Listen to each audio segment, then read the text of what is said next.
तुम दोनों कुछ ज़्यादा ही शैतानी नहीं करने लगी हो? आर्निका उन दोनों छोटी मछलियों को डांटते हुए कहती है। हाँ हाँ ठीक है। तुम्हारे जितने बड़े होने में हमें कुछ लाख करोड़ साल तो लग ही जाएंगे, क्योंकि हमारे बॉडी के डेवलपमेंट इतने स्लो है कि हम क्या कर सकते हैं। वैसे तुम तो इतनी बड़ी हो गई हो, और तुमने बचपन में जिसे देखा था, जिसे पसंद किया था, तुम उसकी पिक्चर हमेशा बनाने की कोशिश करती हो, लेकिन वो पिक्चर हमेशा धुंधली ही बनती है। लेकिन आज वो थोड़ी साफ साफ दिख रही थी, इसलिए हम आ गए। वो दोनों छोटी मछलियाँ वो आर्निका से कहती है, और आर्निका उस पेंटिंग को पीछे छिपा कर रखती है। अगले पल वो पेंटिंग उससे पीछे से कोई छीन लेता। क्या कर रहे हो? आर्निका तक कहते हुए उस पेंटिंग को जोर से खींचती है, लेकिन उसका भाई उसके हाथ को पकड़ लेता। आज इस पेंटिंग को अच्छे से बनाया, यही है वो लड़का क्या? आर्निका का भाई वो उससे कहता। आर्निका उस पेंटिंग को देखती है और वो थोड़ी हैरान दिखने लगती है। नहीं, ये वो नहीं है। आर्निका उसी लड़के से कहती है, तो फिर ये कौन है?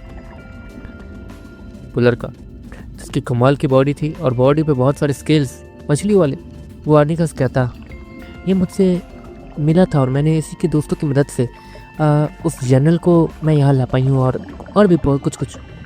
आर्निका वो अपने भाई से कहती है, कुछ या बहुत कुछ? उसका भाई भी बेवकूफ़ नहीं था, वो आर्निका के चेहरे को देख रहा था। बता दी इसका चेहरा कैसे बन गया? सॉरी। आर्निका तक कहते हुए चुप हो जाती है। वैसे आर्निका दीदी, ऐसा भी तो हो सकता है कि ये लड़का वही हो जिससे आप बचपन में मिली हो। वो दोनों छोटी मछलियाँ वो आर्निका से कहती है, और आर्निका कुछ सोचने लगती है। इतनी बेवकूफ़ हो तुम तीनों। जब ये बचपन में छोटी थे तब तो ये तो करीब मिलियन साल पुरानी बातें हैं। अब तक अगर वो जिंदा होगा भी तो ये लकड़ी के ढांचे जैसा होगा, बुढ़ा होके। आर्निका का भाई हंसते हुए कहता, जिसके बदले में आर्निका उसे मुक्का मारती है। अच्छा ठीक है बाबा, ठीक है, तुम्हारी जान बचाने वाले को मैं कुछ नहीं कह सकता। ये लो अपनी ड्राइंग और इसे ठीक से बनाओ। आर्निका का भाई उसके तब उस ड्राइंग को उछालते हुए कहता, और आर्निका उसे तुरंत ही पकड़ लेती है।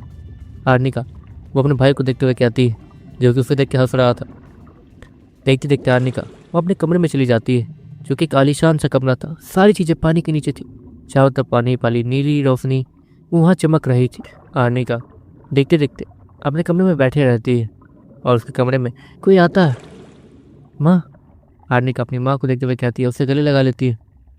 सुना है कि तुम थोड़ी शैतान हो गई हो, क्यों तंग कर रही थी उन्हें? आर्निका की माँ वो उससे कहती है, क्योंकि आर्निका ने बाहर कुछ शैतानी की थी और उसकी वजह से कुछ लोग बाहर जमा हो गए थे, जो कि आर्निका की कंप्लेन लेके उसकी माँ के पास आ गए थे। तो नहीं, मतलब अब छोटी मछलियों को तंग करेंगे तो मैं तो उन्हें तंग करूँगी। आर्निका वो लैपटॉप देखते हुए वही करने लगती है। मतलब तुम अपनी ताकत का गलत फायदा उठाती हो, ये गलत बात है। आर्निका की मॉम उसे वहाँ बिस्तर पर बैठाते हुए कहती है, खुद भी उसके बगल में बैठ जाती है। अच्छा आर्निका, एक बात बताओ, तुम बाहर गई थी तो तुम्हें कोई परेशानी तो नहीं हुई ना? मतलब कोई तुम्हारा पीछा वगैरह तो नहीं कर रहा था ना? आर्निका की मॉम आर्निका से कहती है, नहीं माँ, मुझे कोई नहीं ढूंढ सकता, उल्टा मैं सबको अपने इशारों पर नचा सकती हूँ। आर्निका अपनी उंगलियों को लेफ्ट राइट करते हुए कहती है, जैसे कि वो कितना बार तीर मार के आई हो। हाँ, तुमने काम तो बहुत अच्छा किया है, सभी खुश है तुमसे। और लेकिन अगर तुम्हारे डैड को ये पता चलेगा तो वो खुश होंगे पहले, लेकिन बाद में तुम्हें डांटेंगे भी और शायद मार भी पड़े, क्योंकि तुमने जो किया वो गलत है, बहुत गलत। आर्निका वो छिप कर यहाँ से चली गई थी, वो भी इंसानों के बीच। और इंसानों के बीच ऐसा नहीं है कि आर्निका से ज़्यादा ताकतवर कोई नहीं है, उससे ज़्यादा ताकतवर लोग भी हैं वहाँ पर। और आर्निका और बाकी सभी जो कि डीप सी में रहते हैं, वो सभी इंसानों से कुछ ज़रूरी चीज़ छिपा रहे हैं, जो कि उनसे छिपे रहना बहुत ज़्यादा ज़रूरी है। और ना ही उन इंसानों के हाथ डीप सी वालों के किसी भी बीस्ट या फिर किसी भी जीव के ब्लड लाइन नहीं आनी चाहिए, मतलब उनका एक बूंद खून भी उनके पास नहीं जाना चाहिए, वरना बहुत सारे राज ऐसे हैं जो कि इंसानों के बीच खुल जाएंगे और वो लोग बर्बादी ला सकते हैं। ये बात आर्निका और सभी जानते थे। हाँ मुझे पता है, लेकिन मैं इतनी बड़ी बेवकूफ़ भी नहीं। आर्निका मुंह बनाते हुए कहती, अच्छा ठीक है बाबा, अब तुम आराम कर लो, ठीक है? तुम्हारे भाई ने कहा कि तुम आजकल थोड़ी उदास सी रहती हो, क्यों? आर्निका की माँ आर्निका से कहती है, मैं ऊपर जाने का मन होता है, दोबारा से उसी सूरज उस खुली आसमान में रहना काफ़ी अच्छा था। आर्निका अपनी मॉम से कहती है, खुली आसमान में राक्षस लोग भी रहते हैं, जो कि अच्छे नहीं हैं, तो वहाँ नहीं जाना है। अनिका की मॉम उससे बचपन से यही कहानी सुना रही कि ऊपर राक्षस लोग रहते हैं। हाँ, कुछ छिछोरे लोग तो उसे बिल्कुल मिले थे, और शौर्य जैसा एक अजीब सा लड़का भी, जो कि शायद अच्छा था, बाकियों की तरह वैसा नहीं। अनिका उसी के बारे में कभी कभी सोचते सोचते उसी की ड्राइंग बना देती थी, जबकि उसे उसकी ड्राइंग बनानी थी जो जिसने उसे बचपन में बचाया था। पता नहीं क्यों अनिका वो जैसे ही लेटने लगती है और सोने लगती है, उसकी नज़र उस पेंटिंग पे जाती है और उस पेंटिंग को तुरंत ही पीछे छिपा देती है। लेकिन उसकी मॉम की नज़र उस पेंटिंग पे पड़ गई थी। उसकी मॉम तुरंत ही उस पेंटिंग पे हाथ डालती है और उसे अनिका से छीन लेती है। चलो देखते हैं आज तुमने किसकी ड्राइंग बनाई है, अनिका की मॉम उस ड्राइंग को देखते हुए कहती है। और जैसे ही वो उस पिक्चर को देखती है, उसे कुछ अजीब सा महसूस होने लगता है। ऐसा क्यों लग रहा है कि मैंने इसे कहीं देखा है, अनिका की मॉम अनिका से कहती है। आप इसे जानती हैं? पर ये तो वहाँ रहता है ऊपर, इंसानों के बीच, ये इंसान है, अनिका वो अपनी मॉम से कहती है। लेकिन अनिका की मॉम को ठीक से कुछ याद नहीं आ रहा था। मुझे अभी तो कुछ याद नहीं आ रहा है, शायद मेरा वहम है या कुछ और। नहीं, मैं इन्हें जानती हूँ। लेकिन अनिका की मॉम फिर से कुछ सोचते हुए कहती है। अनिका वो अपनी मॉम को देखते रहती है, जो कि कुछ सोच रही थी। अगली पल अनिका की मॉम उससे कुछ याद आता है, वो तुरंत ही खड़ी हो जाती है, उसके थोड़ी बहुत सांसें भी फूलने लगती है। तुमने इसे कहाँ देखा, अनिका की मॉम अनिका से कहती है। ऊपर, इंसानों के बीच। और क्या, अनिका की मॉम अनिका की बात सुनकर कुछ सोचने लगती है। तुम इससे कब मिली थी, अभी, अनिका की मॉम अनिका से कहती है। हाँ, अभी मिली थी, कुछ समय पहले ही ऊपर, अनिका फिर से ऊपर की तरफ इशारा करते हुए कहती है। और अनिका की मॉम उसे कुछ रियलाइज़ होता है। ठीक है, नहीं मेरा वहम है, मैं इसे नहीं जानती हूँ, अनिका की मॉम उस पिक्चर को अनिका को वापस देते हुए कहती है। और देखते देखते वो वहाँ से चली जाती है और दरवाज़ा बंद कर देती है। ये तो वही है जिसने मेरी जान बचाई थी और बदले में अपने दोस्त के लिए ब्लेसिंग मांगी थी, अनिका की मॉम मन मन सोचते हुए कहती है। क्योंकि अनिका की मॉम वही थी जिससे शौर ने उस दिन उस अजीब से नाव से बचाया था। साथ में सितारे वाले कबीले में जब पहली बार शौर जाने वाला था, उससे पहले ही शौर इस तरफ आकर, जहाँ पर एक बड़ा सा नाव वो कबीले के पास आया था, और वहाँ पे एक आदमी ऐसे चिल्ला रहा था कि जो महाराज को चाहिए वो लेके आया। तो उस समय शौर ने जिस जलपरी को बचाया था, जो कि अनिका जैसी हल्की फुल्की लग रही थी, ये वही थी। पर ये कैसे हो सकता है, कहीं वो लड़का, अनिका की मॉम मन मन सोचती है। क्योंकि अनिका की मॉम ने उसे सिर्फ एक बार या 2 बार नहीं देखा था उस समय। अनिका की मॉम, इसका मतलब यही है कि वो लड़का कोई आम लड़का नहीं है, शायद से वो टाइम वॉरियर्स में से एक हो सकता है। अनिका की मॉम इतना सोचते हुए आगे बढ़ते रहती है और किसी से टकरा जाती है। अब ठीक तो है ना महारानी, सामने से आवाज़ आती है और अनिका की मॉम उससे अवॉइड करते हुए चली जाती है। उसका दिमाग तो खराब हो ही चुका था। यहाँ पे जो चीज़ें चल रही हैं उसे देखकर दूसरी तरफ शौर और बैकग्राउंड रात होने का इंतजार कर रहे थे। ऑफकोर्स यहाँ पे करने के लिए कुछ भी नहीं बाकी रह गया था, उन्हें बस 7 स्टार सिटी में जाना था सीधे। लेकिन शौर और बैकग्राउंड वहाँ जाने से पहले थोड़ी बहुत ताकत इकट्ठा कर लेना चाहते थे, ताकि 7 स्टार सिटी में उन्हें परेशानी ना हो। साथ में सितारे वाले कबीले में तो ज़्यादा पावर उनके पास थी नहीं, और इस 6 स्टार सिटी में लेवल को चेक करने वाली मशीन शौर और बैकग्राउंड के लेवल को ठीक से जांच ही नहीं पा रही थी, क्योंकि शौर और बैकग्राउंड की ताकत वो क्यूरोन लेवल से ऊपर थी। लेकिन शौर और बैकग्राउंड ने एक अंदाजा लगा लिया था, क्यूरोन लेवल 3 हमारी यही लेवल है। जितनी बार धमाका आता है उतना बार लेवल बढ़ता है, और हम लोग धमाके के बीच जहाँ पे हमारी बॉडी बहुत ज़्यादा पेन को सह रही होती है, उस समय हम लोग गिन नहीं पाते हैं। लेकिन फिर भी कान धोखा नहीं खा सकती है। मैं बस गिन रहा हूँ, हो सकता है कि हमारी ताकत क्यूरोन लेवल 2 या 4 भी हो, लेकिन 3 ज़्यादा ठीक लग रहा है। शौर बैकग्राउंड से कहता है, और बैकग्राउंड भी वो कुछ सोचते हुए कहता है, सही कह रहे हो। शौर मैग्नोन इतना कहते हैं, और देखते देखते वो लोग प्राचीन समय में दोबारा आ जाते हैं। हमें सुबह उस क्या नाम है उसका, बाबा यूग से मिलने जाना है, लेकिन उससे पहले हमें थोड़ी ट्रेनिंग करनी होगी। शौर अपनी उंगलियों को चचराते हुए कहता है, और देखते देखते वो लोग फिर से उसी गरीब वाले कबीले के साइड पहुंच जाते हैं, जहाँ पर चैतन्य और अवनी साथ सो गए थे। दरवाज़ा खटखटाने पे वो दोनों उठ जाते हैं, वो भी आधी नींद में। बोलो, चैतन्य आधी नींद में ही कहता है, और शौर उसे अपने कंधे पर उठा लेता। अवनी, हम लोग ट्रेनिंग के लिए जा रहे हैं, तुम्हें भी चलना होगा। शौर वो अवनी से कहता, और अवनी उसे उल्टी पुल्टी नजर उसे देखती है। ऑफकोर्स श्योर एक बच्चा था और वो ट्रेनिंग करेगा, ये हंसने वाली चीज़ ही थी। तुम चल रही हो या नहीं? श्योर पलट के वहाँ से जाते हुए कहता, हाँ हाँ चल रही हूँ। अवनी वो अजीब समूह बनाते हुए कहती। देखते देखते वो लोग उस कबीले के ग्राउंड में आ जाते हैं, जहाँ पर लड़ाई करने के लिए और ट्रेनिंग करने के लिए ही उस ग्राउंड को बनाया गया था। और वो पूरी जगह पूरी तरीके से सुनसान थी, सिवाय 2 लोगों के। वहाँ पर 2 लोग एक दूसरे पे लगातार पंच बरसाए जा रहे थे और ट्रेनिंग कर रहे थे। अरे वो बच्चों, यहाँ पर बच्चों का आना मना है। वो आदमी जो भी था वो शौर्य से कहता, पता है मना है, लेकिन मैं बच्चा हूँ। ये तुमसे किसने कहा? मेरी पास हाइट छोटी है। नहीं, मेरी हाइट तो ठीक है, मैं बस दिखता बच्चा जैसा हूँ, बेबी फेस। श्योर वो अजीब समूह बनाते हुए उसी आदमी से कहता, और वो आदमी वो हंसते हुए उससे देखता। बच्चा कहेगा, नाटक कर रहा है। वो आदमी हंसते हुए कहता और एक पंच उसके मुंह पे जाए लगता और वो दूर जाके गिरता। हो तुम तो गिर गए, क्या बात है? तुम्हें लगा कि मैं तुमसे बात कर रहा हूँ तो मैं तुम्हें कुछ नहीं करूँगा। वो आदमी हंसते हुए कहता, टावर फाइट्स कुछ दिनों में ही शुरू है, हमें अच्छे से ट्रेनिंग करनी ही होगी, तो पूरी ताकत लगाओ। वो सामने वाला आदमी यही कहता। शायद उन दोनों को नोटिस कर रहा था। वो दोनों एक जोरदार पंच एक दूसरे के पंच के ऊपर मारते हैं, और ये इसलिए नहीं कि वो दोनों ट्रेनिंग कर रहे हैं, इसलिए क्योंकि वहाँ पर अवनी थी और वो उस पर लाइन मार रहे थे। अवनी तो उन दोनों की तरफ देख भी नहीं रही थी। तो पता तो है ना कि ये दोनों कर क्या रहे हैं? श्योर अवनी से कहता, हाँ हाँ पता है। अवनी एक लंबी सांस लेते हुए कहती है और अजीब सा फेस बनाते हुए कहती है, श्योर उस चैतन्य को नीचे गिरा था, वही उठ जा चेतन। श्योर उसके फेस पे हाथ पाँव मारते हुए कहता, अरे उठो। ओह ये सोए क्यों, मतलब इसकी नींद कैसी है, ये उठने वाला है भी या नहीं?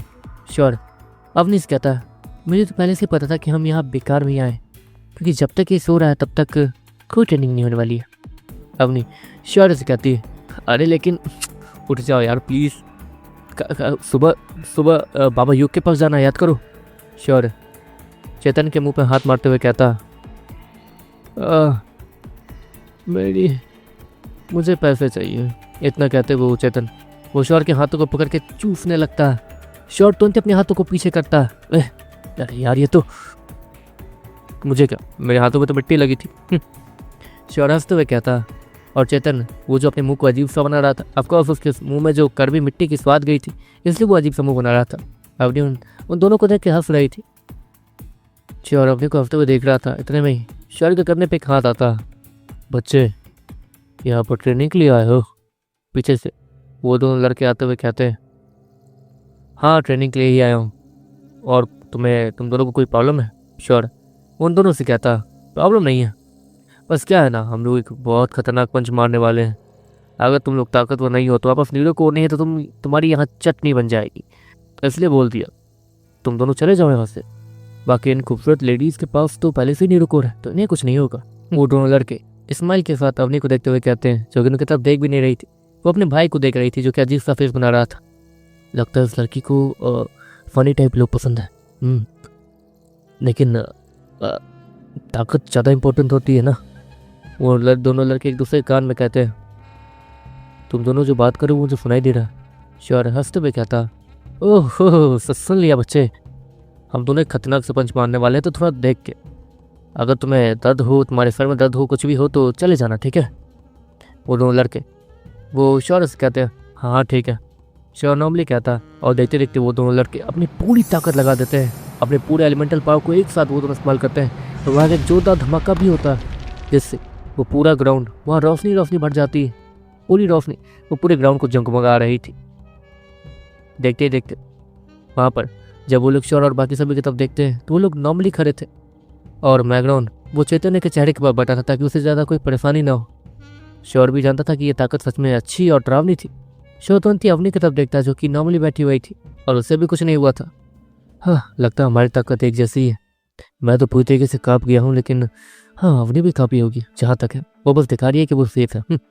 श्योर हंसते हुए कहता, वैसे आप लोगों की ताकत तो सच में कमाल की है। श्योर हंसते हुए कहता इस्माइल के साथ। लेकिन दूसरी तरफ वो दोनों जिन्होंने अपनी पूरी ताकत लगा दी थी, उन दोनों की हालत ख़राब हो चुकी थी। वो लोग ज़मीन पर गिरे हुए थे और लंबी सांसें ले रहे थे। ठीक है शुक्रिया।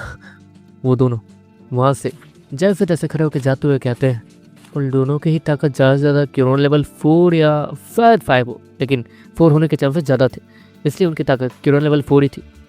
इसलिए शौर को थोड़ा परेशानी भी हुई थी, लेकिन शौर ने संभाल लिया था। हाँ, इस धमाके के आवाज़ के बाद भी अगर ये उठा नहीं है, मतलब आज हम ट्रेनिंग नहीं कर पाएंगे। और मैकडॉन से कहता, कोई बात नहीं, ट्रेनिंग के लिए मैं हूँ। अवनी खड़े होते हुए कहती है, अरे नहीं, तुम तो लड़की हो, तुम्हें परेशानी होगी। हमें कैसे भी उस टेस्ट को पास करना है, ना है कि अपनी ताकत दिखानी है। टेस्ट कैसे कैसे होते हैं वो मैंने जाना है, उसमें ताकत इम्पोर्टेंट नहीं है। इम्पोर्टेंट ये है कि हमारे पास दिमाग कितना है, हम कैसे फॉर्मेशन वगैरह बना सकते हैं, ये सब। चैतन्य, उसके पास बहुत दिमाग है, वो सभी को ठग सकता है, आसानी से किसी भी चीज़ को कर सकता है। लेकिन श्योर, वो इतना कहते हुए ही बैठ जाता। माफ़ करना, लेकिन मेरा भाई थोड़ा सा आलसी है। सोते समय वो किसी की नहीं सुनता, कुछ भी क्यों ना हो जाए। जब तक मुझ पर परेशानी न आ जाए तब तक ये जागेगा नहीं। तो और मैं कुछ करूं? अवनी श्योर कहती है, अरे नहीं नहीं, ऐसी बात नहीं है, ये तुम्हारे लिए जाएगा, ये तो अच्छी बात है, लेकिन इसे गलत तरीके से इस्तेमाल नहीं कर सकते हैं। वैसे मैंने और मैकडॉनल्ड ने तो प्रैक्टिस कर ली है, मैं चाहता था कि तुम दोनों अच्छे से प्रैक्टिस कर लो। श्योर, वो अवनी और चेतन को देखते हुए कहता, तुम सीरियस हो? अवनी श्योर से कहती है, हाँ मैं सीरियस हूँ, मैं सच में शिकारियों का ग्रुप बनाना चाहता हूँ। बस मुझे बाहर जाना है ताकि मैं बाहर जाकर ताकतवर हो सकूँ, और कुछ नहीं। श्योर है, वो अवनी से कहता। अवनी और चैतन्य ने तो यही डिस्कस किया था कि ये बेवकूफ़ बच्चा, इसे अच्छे से ठगेंगे, अच्छे से पैसे हटेंगे वगैरह वगैरह, लेकिन यहाँ पर श्योर बहुत ज़्यादा सीरियस लग रहा था। तुम बच्चे हो तो बस नीरू को नहीं है, उसका क्या? अवनी श्योर से कहती है। अगले ही पल श्योर वो पीछे से कुछ आवाज़ें सुनता है, जो कि कोई आ रहा हो। श्योर पीछे मुड़ता है। श्योर जैसे ही पीछे मुड़ता है उसे वही लोग दिखते हैं, वर्णिनी और आपके ग्रुप। श्योर वर्णिनी और उसके ग्रुप को देखते हुए कहता, और हमारे लकी चाम, कैसे हो, यहाँ क्या कर रहे हो? उसी ग्रुप का लीडर वो श्योर के कंधे पर हाथ डालते हुए कहता, मैं तो बस यहाँ पे ऐसे ही घूम रहा था और बस। श्योर वो स्माइल के साथ कहता, घूमोगे ही, वैसे इन दोनों के साथ क्या कर रहे हो? ऑफकोर्स वर्णिनी के ग्रुप के 2 लोगों को इन दोनों ने अच्छे से ठगा था, चैतन्य और अवनी ने, इसलिए ही उन लोगों का थोड़ा मूड तो खराब हुआ था उन दोनों को देखकर। लेकिन अवनी बहुत ज़्यादा सुंदर थी, इसलिए इसके ग्रुप के कुछ लड़के उससे बाबा घूरे जा रहे थे। ज़्यादा कुछ नहीं, बस इन्हें किसी चीज़ के लिए पैसे दिए हैं मैंने, मैं उनसे वही काम करवाने आया हूँ। कल वो काम है वैसे, लेकिन बस हम लोग आज क्योंकि इन दोनों के पास नीरू कोड है, तो मैंने सोचा कि ये लोग गरीब लोग हैं, इनकी थोड़ी मदद कर दी जाए और इनके साथ ट्रेनिंग की जाए, ताकि मैं जब नीरू को जनरेट करूँ तो मेरी ताकत अच्छी खासी बढ़ जाए। और श्योर कुछ से कुछ नाटक करते हुए कहता, मानना पड़ेगा लड़के, तुम्हें जज्बा बहुत है, तुम्हारे पास नीरू को नहीं है, लेकिन फिर भी ऐसे लोगों के साथ ट्रेनिंग करना चाहते हो जो कि क्यूरोन लेवल पे है। हे भगवान, ये तो काफ़ी डरावनी बात है, तुम तो डरावने निकले लड़के। वो ग्रुप लीडर श्योर के कंधे पर हाथ डालते हुए कहता, हाँ वैसे एक्चुअली मैं ये कह रहा था कि मुझे ट्रेनिंग मिल चुकी है। कल अवनी का एक मैच है, मतलब टावर फाइट आने वाले हैं ना। हाँ अवनी, तुम टावर फाइट में हो ना? श्योर अवनी से कहता, हाँ मैं टावर फाइट में हूँ। अवनी नॉर्मली कहती है, हाँ तो इसका ट्रेनिंग कोई करवा सके तो। श्योर वो ग्रुप में देखते हुए कहता, जहाँ पर उसे वर्णिनी दिखती है, आप इसकी ट्रेनिंग करवा सकती हैं प्लीज़। श्योर वर्णिनी से कहता, एक मिनट, कहीं तुम किसी टाइप के बेट लगाने वाले तो नहीं हो ना? वर्णिनी श्योर से कहती है, नहीं तो। श्योर नॉर्मली कहता, श्योर उस लड़की के लिए क्यों रिक्वेस्ट मांग रहा है, उन लोगों को यही समझ नहीं आ रहा था, लेकिन अब क्योंकि श्योर की वजह से उन्हें था बहुत उस दिन फ़ायदा हुआ था, इसलिए वो लोग ज़्यादा सवाल नहीं करते हैं। ठीक है, मैं इसे ट्रेनिंग दूंगी, लेकिन इतना कहते हुए वो पाँचों ही उस अवनी को देखने लगते हैं। मैं पूरी कोशिश करूंगी। अवनी वो एकदम क्यूट वाली आवाज़ में कहती है, और चारों लड़कों के गाल लाल हो जाते हैं, और वो दोनों ही और वो चारों ही अपने नज़रों को लेफ्ट राइट करने लगते हैं। समझ नहीं आता क्या करूँ इनका। ठीक है, अगर तुम सच में ट्रेनिंग करना चाहती हो तो मैं तुम्हें ट्रेनिंग करवाऊंगी। हाँ, लेकिन तुम ऐसा क्यों कर रहे हो मुझे नहीं पता, मुझे जानना भी नहीं है, लेकिन इन दोनों के चक्कर में रहे तो फंसोगे। वर्णिनी श्योर के सर को सहलाते हुए कहती है, और अवनी के पास जाके खड़ी हो जाती है। और अब वो दोनों ट्रेनिंग करने वाले थे, देखते देखते ट्रेनिंग शुरू हो जाती है, जिसमें श्योर को साफ साफ दिख रहा था कि अवनी बहुत ज़्यादा कमज़ोर है, वर्णिनी से तो काफ़ी ज़्यादा कमज़ोर। चलो गाइस, आज के वीडियो में सिर्फ इतना ही। और हाँ गाइस, 24 मतलब 24 से लेके 6 तारीख तक कोई भी मेंबरशिप मत लेना, ठीक है। 24 से 6 तारीख तक, क्योंकि उस दिन उस बीच में दिल्ली में रहूँगा दोबारा, ठीक है। इस बार ट्रीटमेंट के लिए जा रहा हूँ, जो कि मैंने बोला था मार्च में 1 महीने गायब रहूँगा, तो उससे मैंने बदल के 15 दिन कर दिया है, ठीक है। और हाँ, ले सकते हो तो ले लेना, क्योंकि मैं ट्राई करूँगा वहीं से एपिसोड डालने के, ठीक है। लेकिन एक एक एपिसोड ही डाल पाऊंगा। अगर मैं बाहर रहूँगा तो मैं डेली एक एपिसोड डाल पाऊंगा, या फिर कभी कभी मिस आउट हो सकता है, कभी कभी, ठीक है। वैसे मैं ट्राई तो करूँगा फुल की डेली डाल पाऊँ, क्योंकि वहाँ ज़्यादा इक्विपमेंट अवेलेबल नहीं रहता है, ठीक है। लेकिन मैं पुराने तरीके से एपिसोड डाल सकता हूँ, ये समझ लो। और हाँ, टेलीग्राम ग्रुप मैंने बंद कर दिया है, क्योंकि बहुत सारे चोर के बच्चे लोग जो होते हैं ना, वो लोग वहाँ पे सबको डीएम वगैरह करके एपिसोड स्पॉइल वगैरह करते हैं, ठीक है। तो ये चीज़ मैंने बंद कर दी है, और अभी तक मुझे कॉपीराइट नहीं मिला एपिसोड का या फिर स्टोरी का, इसलिए मैं थोड़ा रुका हुआ हूँ। क्योंकि कॉपीराइट मैं दे सकता हूँ, लेकिन मुझे चाहिए कंपनसेशन, तो मैं कॉपीराइट का वेट कर रहा हूँ, ठीक है। करीब 3 से 6 महीने लगते हैं, और ऑलमोस्ट 3 महीने हो गए हैं, तो अभी कभी भी मुझे कॉपीराइट मिल सकता है, तो मैं उसी का वेट कर रहा हूँ। बाकी ये सारी बकवास छोड़ते हैं, मिलते हैं नेक्स्ट वीडियो में। Tata bye bye, see you and love you सभी को, बाय। और हाँ, दिल्ली आऊँगा तो बहुत सारे सब्सक्राइबर्स से मिलने का भी ट्राई करूँगा, तो अगर कोई रहते हो तो बता देना, ठीक है। बाय।